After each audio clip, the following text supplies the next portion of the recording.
It's 3 a.m. Your eyes are closed, but your brain running a marathon you never signed up for.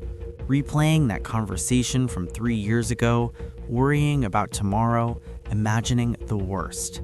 Here's the thing. A neuroscientist discovered that the chemical lifespan of any emotion is only 90 seconds. That means your overthinking is not permanent. It's a chemical trick. And tonight, I'm going to show you exactly how to break it. If you've ever laid awake at night, trapped in your own head, you're not broken, you're not alone, and after today, you won't be stuck with it. I'm going to give you 3 methods backed by real neuroscience, not vague advice, not just think positive, real tools you can use tonight, starting with one that literally rewires how your brain processes fear. Here's what happens inside your brain when you overthink. Your amygdala, your brain's alarm system, goes into overdrive. It thinks there's a real threat, a tiger, a fire, life or death. But neuroscientist Dr. Dan Siegel discovered something powerful. When you simply label your thoughts, put them into words, activity shifts from your amygdala to your prefrontal cortex, the thinking part of your brain. So here's what you do. Next time your mind starts racing, grab your phone, open your notes app, and write exactly what you're thinking. Worry about work, fear of rejection, regret about what I said. That's it. You're not solving anything. You're just naming the monster. And suddenly, the monster under the bed, it's just a shadow. Now, that method works great for calming the storm, but what about the thoughts that keep coming back? The ones that feel urgent even when they're not? Method 2 destroys those. When you're stuck in a spiral, your brain loses all perspective. Everything feels urgent. Everything feels permanent. So I want you to ask yourself one question with 3 time frames. Will this matter in 5 minutes? Will this matter in 5 months? Will this matter in 5 years? That embarrassing thing you said 3 years ago? The other person forgot it 3 minutes later. That mistake at work? In 5 months, it's a learning experience. In 5 years, you won't even remember what room it happened in.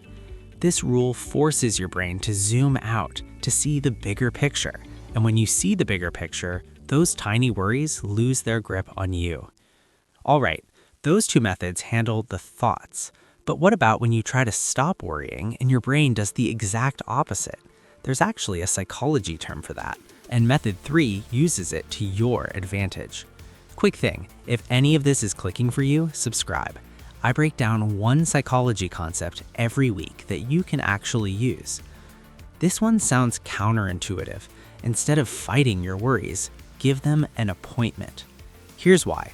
When you tell yourself stop worrying, your brain does the opposite. Psychologists call this the white bear effect. Try not thinking about a white bear right now. See? Impossible.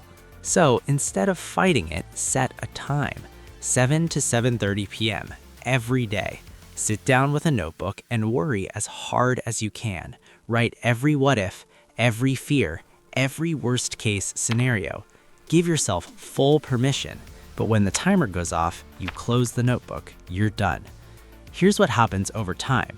Your brain learns that worry has its own appointment. It doesn't need to hijack you at 3 a.m. anymore. It had its time, it's off the clock. Now, remember that 90-second rule I mentioned at the beginning? Here's the full picture. Dr. Jill Bolt Taylor, a Harvard-trained neuroscientist, discovered that when you feel anxiety, anger, or fear, your body releases a flood of chemicals. Cortisol, adrenaline, they surge through your system. But after exactly 90 seconds, they're gone, flushed out. The chemical reaction is over. So what keeps the emotion alive after that? You do, by replaying what made you angry, by reimagining what made you anxious. Next time you feel that rush of anxiety, set a mental timer, 90 seconds. Breathe. Don't react. Don't text. Don't argue. Just wait. You'll be shocked how often the feeling completely dissolves on its own. Let's lock this in. 1. Name it to tame it.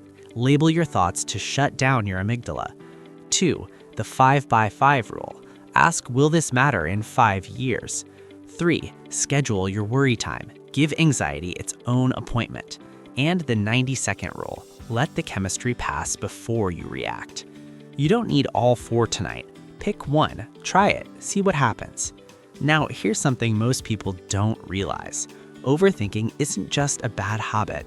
For some people, it's actually a sign of high intelligence. In the next video, I break down why smart people struggle more with anxiety and what to do about it. Before you go, I want to know which of these 4 methods feels right for you. Comment below method 1, 2, 3, or 4, and I'll reply to the first 50 comments personally. And hit subscribe so you don't miss the next video. See you in that one.